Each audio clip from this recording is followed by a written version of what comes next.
Para saudara dan saudari yang Tuhan cintai, selamat pagi dan selamat bertemu lagi dalam renungan harian dari Paroki Santo Fransiskus Assisi APO, edisi hari Senin, tanggal 6 Mei 2024, dalam masa Paskah yang ke-6.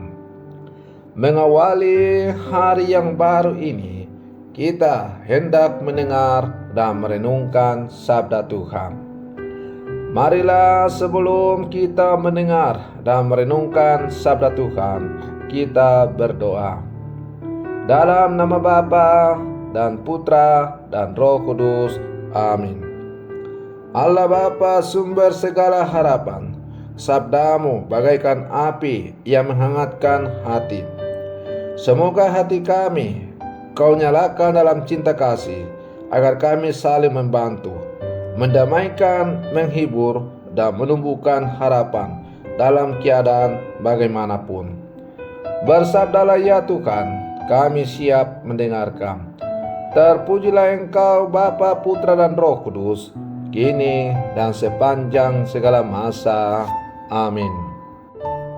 Para saudara dan saudari yang Tuhan cintai, sabda Tuhan yang hendak kita dengar dan kita renungkan untuk mengawali hari yang baru ini diambil dari Injil Yohanes pasal 15 ayat 26 sampai pasal 16 ayat 4a.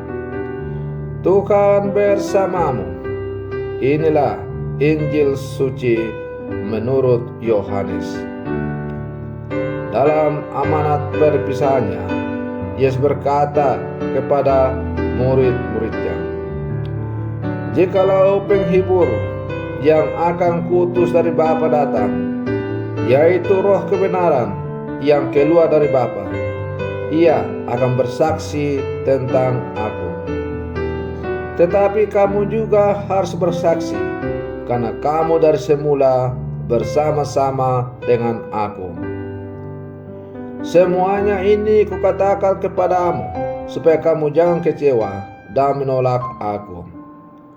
Kamu akan dikucilkan, bahkan akan datang saatnya bahwa setiap orang yang membunuh kamu akan menyangka bahwa ia berbuat bakti bagi Allah.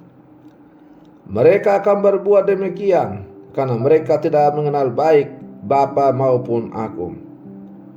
Tetapi semuanya ini kukatakan kepadamu, supaya apabila datang saatnya kamu ingat bahwa Aku telah mengatakannya kepadamu." Demikianlah sabda Tuhan. Para saudara dan saudari yang Tuhan cintai, Roh Kudus adalah saksi utama dalam pewartaan Injil. Meskipun demikian, kita tetap ada bagian dalam pewartaan Injil tersebut. Kita juga perlu bersaksi bagaimana Yesus telah mengatakannya, "Roh Kudus akan bersaksi tentang Aku, tetapi kamu juga harus bersaksi." Para saudara dan saudari yang Tuhan cintai, mengapa kita perlu selalu mengingat bahwa saksi utama adalah Roh Kudus? Ketika kita mewartakan Injil, akan ada orang yang menerima pewartaan kita, seperti Lydia dalam bacaan pertama yang juga dipendengarkan pada hari ini. Dan akan ada pula yang menolak. Ketika kita ditolak, bahkan dianiaya, kita tidak perlu kecewa dan putus asa, karena ini adalah pekerjaan dari Roh Kudus. Tugas kita adalah menabur benih Injil tersebut. Tuhanlah yang akan memberikan pertumbuhan.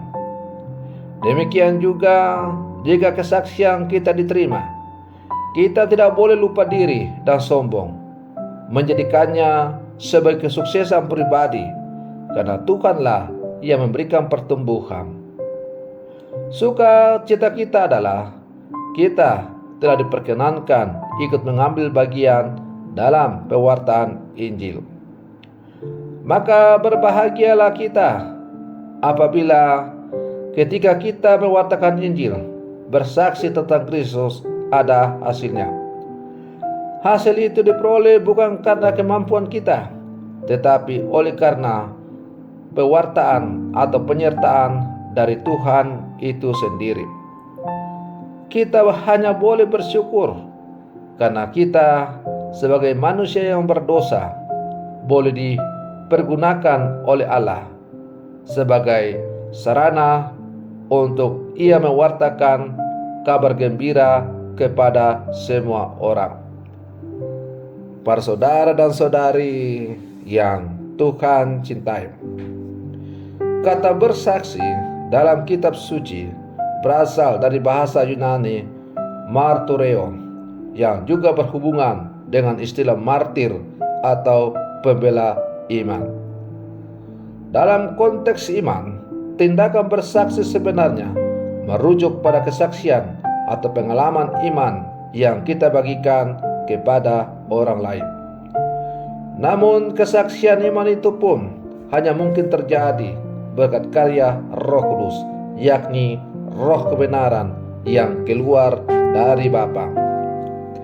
Kesaksian yang diberikan oleh para murid Kristus dimungkinkan pula oleh karena hubungan yang terjalin dengan Kristus sendiri.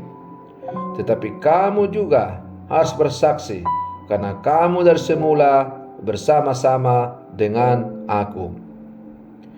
Sekalipun demikian, kesaksian iman yang diberikan oleh setiap orang beriman akan selalu dihadapkan dengan penolakan dan kesulitan. Karena itu setiap orang yang bersaksi haruslah juga setia dan rendah hati dalam pewartaan. Para saudara dan saudari yang Tuhan cintai, gereja di masa ini pun membutuhkan orang-orang Kristiani yang setia dan rendah hati membagikan pengalaman imannya kepada siapapun yang dijumpai setiap hari dalam hidupnya. Selebihnya, tanggapan dan keterbukaan hati orang semata-mata ada dalam rancangan Tuhan. Iman yang sejati akan tumbuh dengan baik jika berasal dari Roh kebenaran. Apa yang perlu kita lakukan adalah bersaksi dengan membagikan pengalaman-pengalaman yang telah mengubah hidup kita. Para saudara dan saudari yang Tuhan cintai, kita adalah murid-murid Yesus, anggota-anggota gereja yang hidup di zaman sekarang. Maka mari kita berlangkah maju bersama untuk selalu menaati, menanggapi panggilan Allah untuk menjadi rekan sekerjanya, bersaksi, mewartakan tentang Kristus dalam seluruh kehidupan kita. Sehingga kabar gembira, warta keselamatan itu jangan hanya kita saja yang mendengar dan menikmati. Jangan hanya segelintir orang saja yang mendengar, mengetahui, dan menikmati, tapi seluruh umat manusia yang ada di muka bumi ini akhirnya bisa mendengar, bisa merasakan, bisa mengalami tentang rahmat keselamatan yang ditawarkan oleh Allah. Semoga permenungan saya untuk mengawali hari yang baru ini semakin menghantar kita untuk menjadi murid-murid Kristus yang sejati, yang siap bersaksi dengan bimbingan Roh Kudus dalam seluruh kehidupan kita. Selamat pagi, Tuhan Yesus memberkati.